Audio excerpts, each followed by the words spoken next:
This is Akashvani. In the program Spotlight, now we bring you a discussion on Prowess of Indian Navy, the strategic pillar of national security. The participants are Commodore Srikant Kesnur, Defense Analyst, and Dhawan, Anchor. Hello and welcome to our program. Our topic today is Prowess of the Indian Navy, a strategic pillar of national security. We're delighted to have with us for the program Commodore Srikant Kesnur, who is a naval expert and a security analyst. Commodore Kesnur, welcome to the program. Thank you very much. Let's begin straight away. As a services expert, as somebody who's been in the services for so long, and I think the understanding of how we celebrate, and in this case, the Naval Day. A little bit about the significance of Navy Day, and I think over the years, how have the celebrations evolved? The Navy Day, as would be obvious, celebrates the Indian Navy, its service to the nation, and is a reflection of the high regard with which the country holds the Indian Navy. Now, the Indian Navy used to celebrate the Navy Day on the 15th of December earlier due to a variety of reasons. But after the 1971 war, from 1972 onwards, it was decided that it would be celebrated on the 4th of December in commemoration of the Navy's brilliant show in the 1971 war. As you are aware, the war started on the 3rd of December, and immediately on the 4th, the Navy delivered opening blows in the east and in the west. In the east, in the Bay of Bengal, where the INS Vikrant was deployed, and it completely choked and strangulated East Pakistan, bombarding a whole lot of installations, maritime ports there. And in the west, a kind of audacious attack took place on the very citadel of Pakistan Navy, Karachi, wherein 3 Indian Navy missile boats and what is memorably called Operation Trident, destroyed a whole lot of Pakistani Navy ships, sank them, and damaged the refinery, the Kemari oil refinery. This was followed with another attack on the 8th of December called the Operation Python, which further, sank and damaged more ships and again put the refinery on fire, whereby the Pakistan surface fleet virtually gave up. They remained bottled in harbor. In the east, 2 relentless attacks happened. So cumulatively, as an outcome of all that the Navy did from the 4th until the end of the war, the naval authorities decided that hereafter, 4th December would be celebrated as a Navy Day. So the Navy Day, of course, celebrates our brilliant exploits in the 71 war, but over the last 50 plus years have evolved. They've evolved in different ways. We commemorate the past. We reflect upon the growth of the Navy. We remember all those who passed away in the line of duty. Remember that the navies operate away from people beyond the horizon. So the Navy Day and Navy Week provides an opportunity for Navy to connect with the public in terms of operational demonstration, in terms of ships being open to visitors, in terms of beating retreat and band concerts, and various different ways. Like we are having operational demo on the Blue Flag Beach at Puri today. So that's how essentially the Navy connects and celebrates the Navy Day. Right. You did mention Puri and you did mention about connecting with the people. Well, India's first citizen, the President of India, was in Puri today, and to commemorate and celebrate Navy Day there, let's take a brief listen into what all happened. India has always been a strong maritime nation, our fortunes, glory and identity being defined by the sea. As India's economy grows and our interest and influence expand across the globe, I am confident that the Indian Navy will continue to ensure maritime security, essential to enable our rise to a Viksit Bharat by 2047.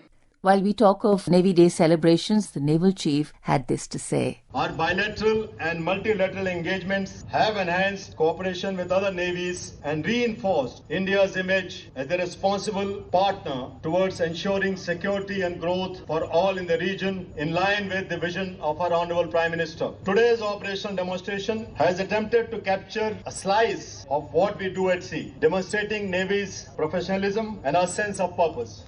So, Commodore Kesnur, when we talk of India's long coastline, we also know that a stellar job is being done by the Indian Navy. And I think, the nuances of guarding a coastline, the details of the, absolutely heroic exploits of the Indian Navy during any time of conflict. And I think the more and more the public is interfacing and you're having these events where people are getting to see what the Navy is doing. And I think a lot of work has been done in the last few years, and that's really creditable. And now when we come to looking at the Indian Navy, rising as a global maritime power in terms of our equipment, in terms of our technology, how are we positioned today?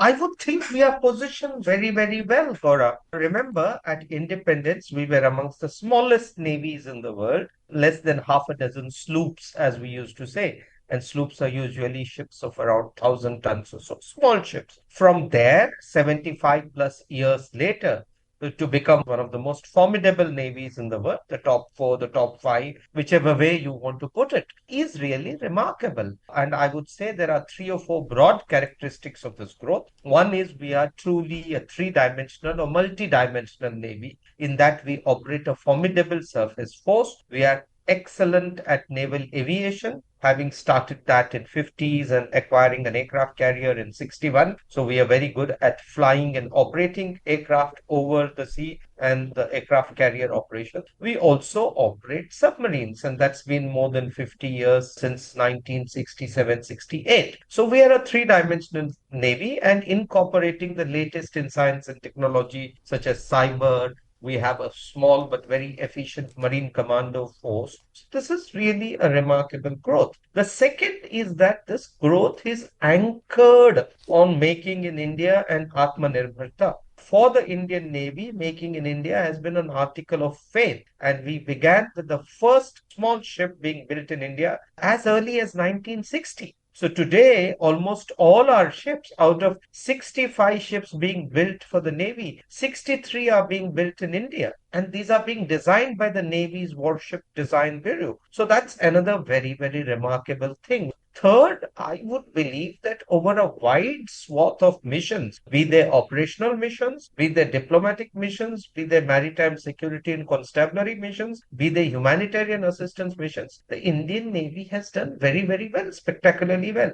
Whether it is the aftermath of the tsunami, we are in the month of December in 2004, whether it's Op Rahat, whether it is Goa liberation in 61, whether it's the 71 war itself, whether in Operation Pavan. I mean, I could go on, but basically, this is the third factor, excellent performance in missions and operations. So I think the Indian Navy has grown in leaps and bounds. So wanting to do a little deeper dive, with no pun intended, into, some of the strongest verticals that the Indian Navy has. And a lot of people are now talking about the Marcos or the Marine Commandos. Do tell us a little more about this elite force.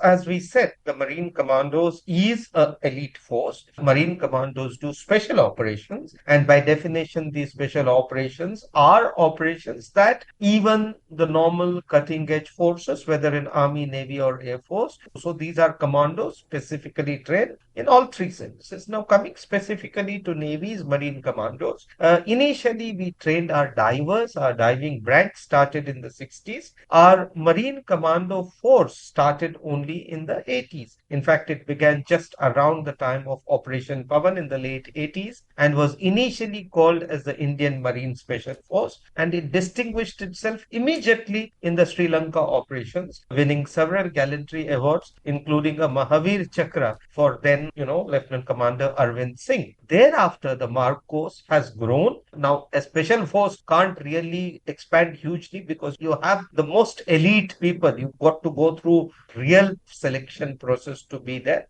But thereafter, the force has grown. And over the last few years, I think we've operated in different ways. The Marcos, not many people know, put up an excellent show even on 26/11 when the attacks Bombay happened. The Marcos have been deployed along with the army troops in the Jammu and Kashmir area. More recently, the Marcos put up a fantastic display when we airdropped our commandos when a hijacked ship, a pirated ship called the MV Ruin, sought to escape from Somalia. And it was the Indian force that intercepted that ship. So the Indian Marcos are very, very highly regarded. They go through some of the toughest selection processes. Absolutely. Wanting now to do a little zoom out to India and its neighborhood. the Navy's commitment to regional stability, what are some initiatives that the Indian Navy has actually taken in this direction? Now, navies, by their intrinsic nature, because they operate in a multilateral medium, are very good at diplomacy. The ships combine both hard power and soft power. Calibrated power can be put on shore, in far reaches of the world. So they're very good. But however, a country should have the right knowledge in terms of using them. And that has been happening, I would say, with great success over the last many years. Now, there is an overarching vision that the Honorable Prime Minister has given us called Sagar, Security and Growth for All in the region. And that's our vision and mantra. So within that, the Navy positions itself as a preferred security partner and the first responder in case of any crisis or humanitarian missions in this region. And if you see over the years, the Navy has done exactly that. What are the various multilateral initiatives? First, we have formed lots of forums, something called the Indian Ocean Naval Symposium, something called the Goa Maritime Conclave. These are groupings of various nations that operate in the region, discuss collaborative ways to meet maritime security challenges, where India has often been the pioneer and catalyst, and countries around the world, and in this region particularly. The second is that we are operating what is called an International Fusion Center in Gurugram, which integrates a lot of information about white shipping or shipping at sea. Now, the seas, tend to be very, very, let's say, opaque in terms of who's operating there. So information about merchant ships, integrating all the data, giving it to nations that don't have that capability, the Indian Navy is doing it. Another vertical where the Navy is excellent is hydrography, or what is called ocean surveying and mapping. And we have developed some fantastic global skills which we share readily with countries, with our partner nations, and help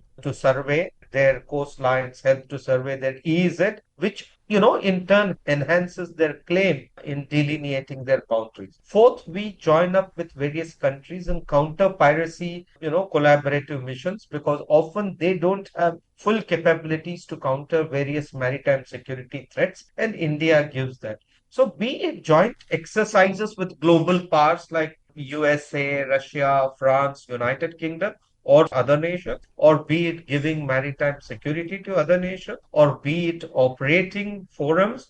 This is really one area where the Indian Navy is doing so well. In fact, Commodore Kesnur, All India Radio, by virtue of its reach, has access to this largest pool of bright young people who would actually be drawn into joining the Indian Navy. Why would a young person want to come in to the Indian Navy? What does it hold for them? I'm so glad you asked this question, because I believe that the Indian Navy needs young people. But why should young people choose Indian Navy? One is that you always join companies that are doing well. And the Indian Navy, if you were to look at it as a corporate statement, is on a very bullish trajectory. It's growing qualitatively and quantitatively. The second is that it is a life of adventure. Something that combines adventure, a sense of national service, and a commitment to your motherland is, I think, very good. The third is that the wide choices in terms of arms, in terms of whether you want to fly, whether you want to do hydrography, whether you want to be an engineer or an executive person, allows you the widest leeway for human resource development. Above all, the kind of camaraderie and friendship, the kind of interconnectedness that happens in the armed forces and the Navy are something to cherish for a lifetime. There are a million other reasons, but I think the Indian Navy is going to be one of the most spectacular success stories going into the future. Right. So I think young people should sign up for it. Right. As they say, you can get the person out of the uniform, but you can't get the uniform out of the person. Well-known saying. Absolutely. You're right. Commodore Kesnur, thank you so much for adding such tremendous value to our program. Thank you. Thanks a lot. You were listening to a discussion on Prowess of Indian Navy, the strategic pillar of national security. The participants were Commodore Srikant Kesnur, Defense Analyst, and Dhawan, Anchor. This program was produced and presented by the News Services Division of Akashvani. You can listen to it on our mobile app, News on AIR. This program is also available on our YouTube channel, News on AIR Official. You may share your feedback about this program through email at airnsdtalks@gmail.com